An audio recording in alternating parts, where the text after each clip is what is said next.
everyone here, this is Brian here from Easthood Racing, and today is a fun one for me. This is going to be what it's like to do a wet lap here at Mid-Ohio. As you can see before we even leave the garage, it has been raining consistently. Inside the garage is wet, outside the garage is wet, the cars are wet, what up to my guy over there, and the cones are wet, the RVs are wet, the sky is wet, the air is wet. It is the most Mid-Ohio weather you could potentially ever have. And as you see a lot of cars starting to get loaded up. People are getting ready to head home because, you know, when it's wet out, a lot of people aren't really that comfortable bringing their car out, rightfully so. I mean, it's a good way to potentially have some damage if you have it go off, but really for people like me, I look at it as a chance to improve my driving ability, skill, and honestly, when are you going to have the chance to drive a world-class track such as Mid-Ohio in the rain, when it is one of the most notorious tracks for wet weather driving? It has not been repaved in any minute time. And what that means, if you're not familiar with how tracks and stuff work, it's when you have cars that are high horsepower, because NASCAR runs here, IndyCar runs here, GT World Challenge runs here, the Vintage Series runs here. There is years upon years of rubber being laid down on this track.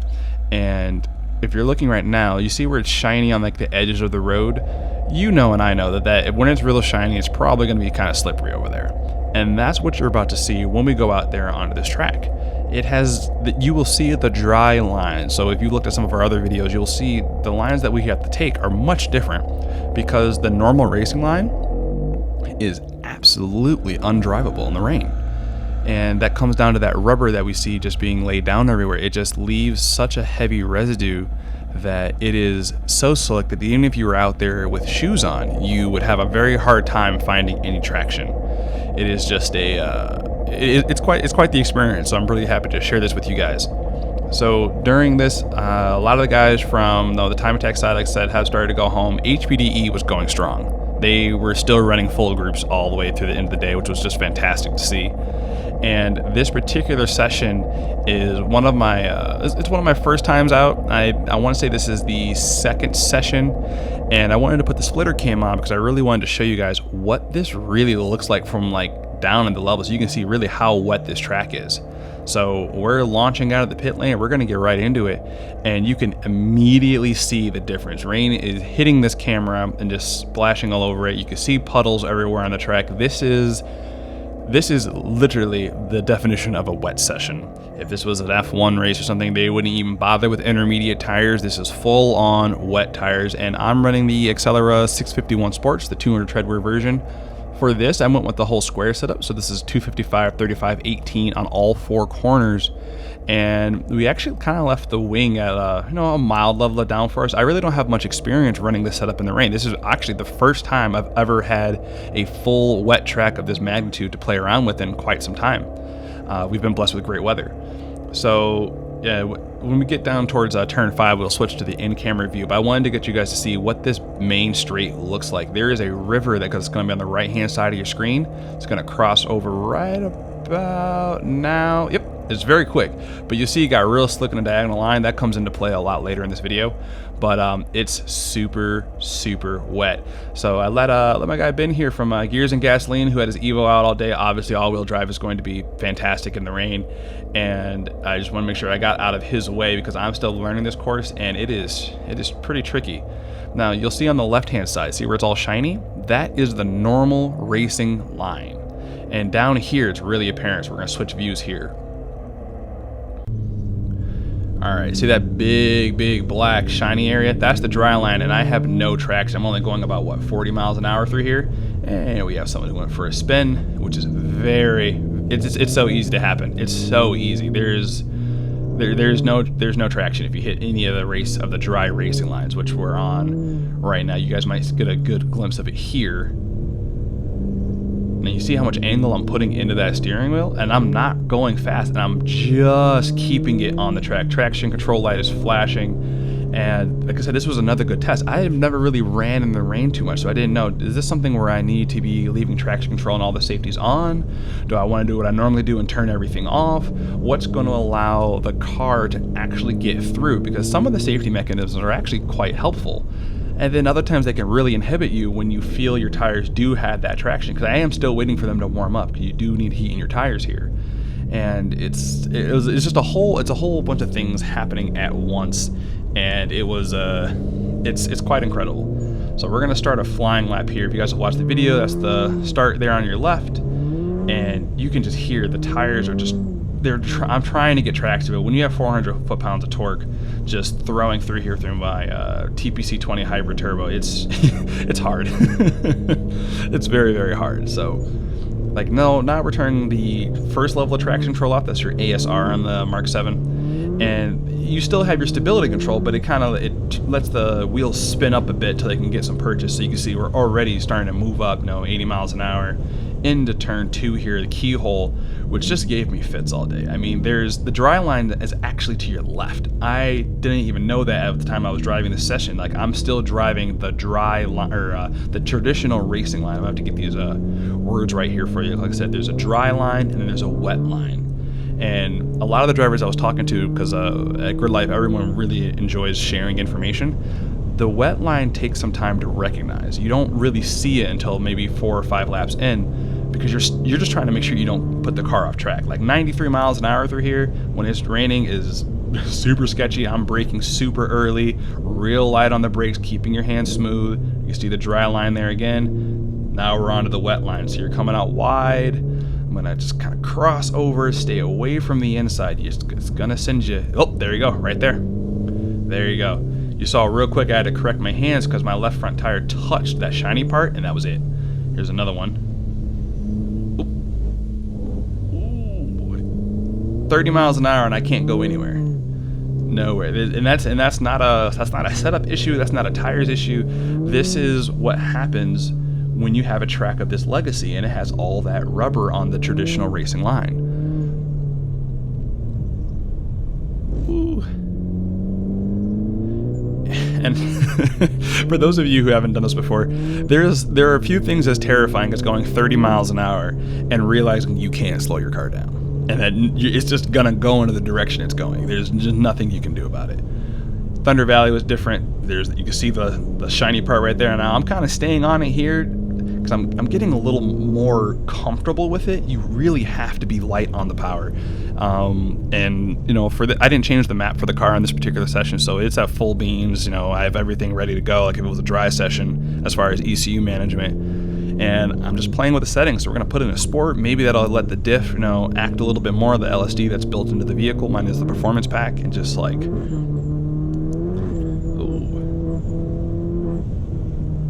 yeah, I'm just fighting for any bit of traction I can get. And another little slide, and double slide, and I'm like, that's enough of that. No, that's just traction control. That's just traction control.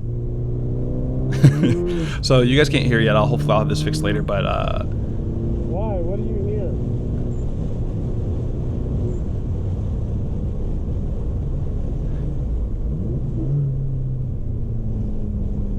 So Kiana was talking to me while I was out on the track, and my parents were here for this weekend, and they were noticing that my car was making this weird brr, brr, brr sound when I was trying to accelerate, and because they were on the front straight, or the start-finish straight. I'm like, I don't understand. Is something wrong with it? Because it's never sounded like that in the drive, but what they're hearing was the spark-based traction control that the Cobb has built in, just cutting the power to kind of maintain traction so I don't lose it. And it's definitely very different if you've never heard it before. It definitely sounds like the car is doing something wrong. So I popped out of sport, went to individual, which is typically what I use for my race mode. So we're just like, you know what? Let's just figure out what we can learn. What can I figure out here? Still it's such a tricky section through here. It's so tricky. Ooh. And that's what happens. You touch the traditional racing line and you are going for a spin. Now, I know later in the day, there's a couple people in our garage, Joe, Austin, Jeremy, and a few others who were really excited for Sunday because I was like, hey, we can give out rides, we can do stuff. If you want to come for a ride on the track, we'll do it. And I kind of thought, people would go, I don't know, it's raining out, maybe not be the best idea. You won't go as fast. It probably won't be as exciting. But Now these guys they were like, nope, we're staying. We've been waiting. We want to see it. We can't wait to see what you do. We want to experience it. And I said, all right, so I need to get some practice in. So knowing, the first thing I want to do when I know I have someone in the car is I really want to figure out what's going to go wrong. I want to make sure everyone's safe. I want to make sure they have a fun time. So finding where I can push, where can I go. I know I'm not going to set any lap records. I don't even care if there's any lap records. Whatever maybe there is a wet front wheel drive. I don't know. It doesn't matter. My first time here in the rain and with these tires and everything, and it's absolutely incredible. So we're back on the straight stretch here. I'm just going to let this particular lap play out. If I notice something, I'll kind of chime in here. There's one thing I'd love for you guys to pay attention to. It's what I'm doing with my hands and what you're hearing with the throttle. When it's wet out, when you're trying to navigate a course, the key is to having your hands be as calm and as smooth as you possibly can. If you start trying to fight the car and try to force it, you will put yourself into a crazy situation. And it also means you can check out those super sick gloves I had there from Sebelt. Absolutely love those things. Those are the Hero TG9s if you're interested. So they definitely got put to work today. So you can already see an improvement. I'm coming a little wider. I'm getting towards that wet line. Let's let the rest of this lap kind of play out as I almost put it into the weeds over there, and enjoy.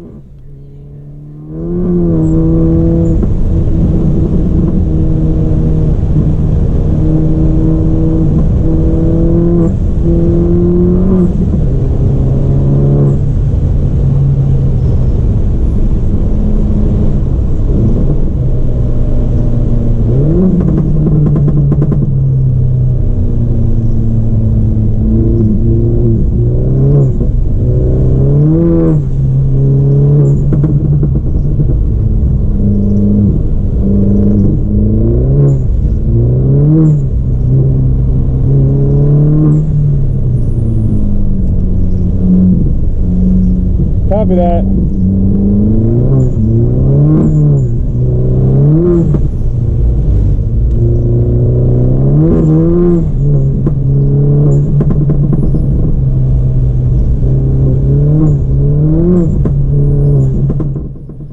So just sneaking back in here. As you saw, I was putting my hands out the window here, so this session is actually coming to a close.